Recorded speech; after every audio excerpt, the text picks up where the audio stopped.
Bismillahirrahmanirrahim. Assalamualaikum warahmatullahi wabarakatuh. Perkenalkan, nama saya Ayesa Nur Fahira dengan NIM 2551601601083. Di sini saya akan mempresentasikan agama dan tantangan radikalisme. Apa sih radikalisme itu? Radikalisme itu merupakan pemahaman secara umum yang diketahui sebagai gerakan sosial berkelompok dan mengarah ke hal-hal negatif. Pemahaman agama yang keliru dan sempit dapat memicu radikalisme, terutama jika disertai fanatisme dan penolakan terhadap perbedaan. Padahal, agama sejatinya mengajarkan kebenaran dan kedamaian, bukan kekerasan. Sayangnya, pelaku radikalisme kerap menjadikan agama sebagai alat legitimasi tindakan mereka. Hal ini mencoreng kesucian agama dan mengancam keutuhan umat. Di era digital seperti ini, penyebaran paham radikal semakin cepat dan luas, menjadi tantangan yang serius bagi identitas nasional dan persatuan Indonesia jika tidak segera ditangani secara menyeluruh oleh pemerintah.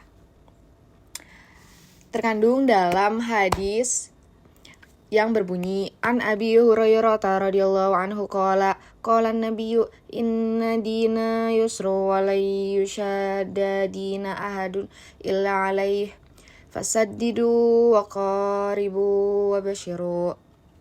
Dan juga terkandung dalam Quran surat At-Taubah 73 yang berbunyi Ya ayyuhan nabiyyu jahidil kuffar wal munafiqina wa ghalud alaihim wa ma'wahum jahannam wa bi'sal masir. Urgensi Islam bagi manusia sebagai agama yang sempurna ada beberapa. Islam juga mengajarkan rahmat bagi seluruh alam. Dan Islam juga disebut sebagai agama yang kafah. Apa itu kafah? Kafah itu sempurna atau menyeluruh. Karena ajarannya mencakup seluruh aspek kehidupan manusia. Ada 4 aspek, yaitu aspek ibadah, aspek akhlak, aspek sosial, dan juga aspek hukum. Selanjutnya, ada beberapa faktor penyebab radikalisme. Yang pertama itu faktor dari pemahaman agama yang sempit. Agama yang dipahami secara setengah-setengah sehingga muncul sikap merasa paling benar dan menyalahkan orang lain, itu adalah merupakan salah satu faktor penyebab radikalisme.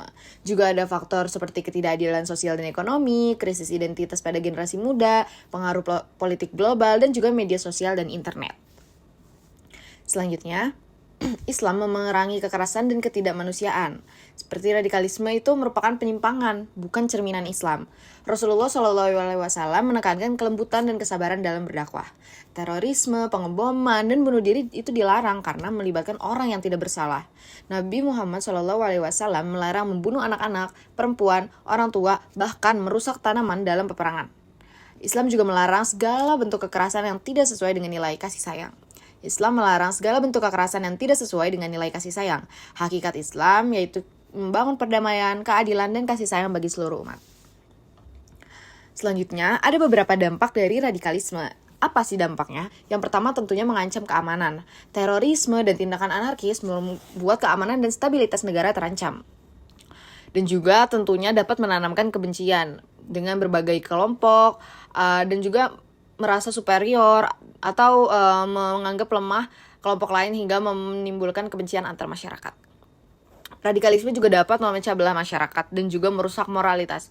Dan tentunya sangat merusak citra agama karena citra agama kita yaitu agama yang menjunjung tinggi kasih sayang.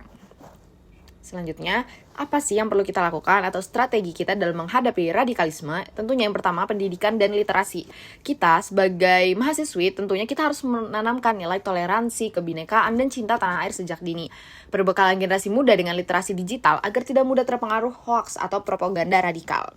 Yang kedua, tentunya kita harus menstabilkan lewat sosial dan ekonomi. Memberikan lapangan pekerjaan, pendidikan, dan kesempatan yang adil agar masyarakat tidak mudah terjerumus pada janji-janji kelompok radikal.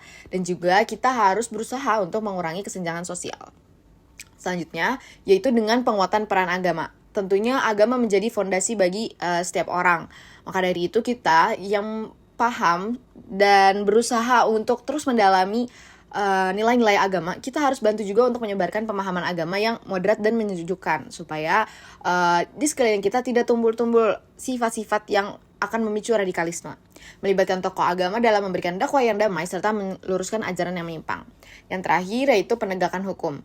Menindak tegas kelompok radikal dan penyebar ujaran kebencian, menguatkan pengawasan terutama di media sosial serta melakukan deradikalisasi terhadap mantan pelaku. Mungkin segitu saja presentasi dari saya. Kurang lebihnya mohon maaf. Terima kasih. Wassalamualaikum warahmatullahi wabarakatuh.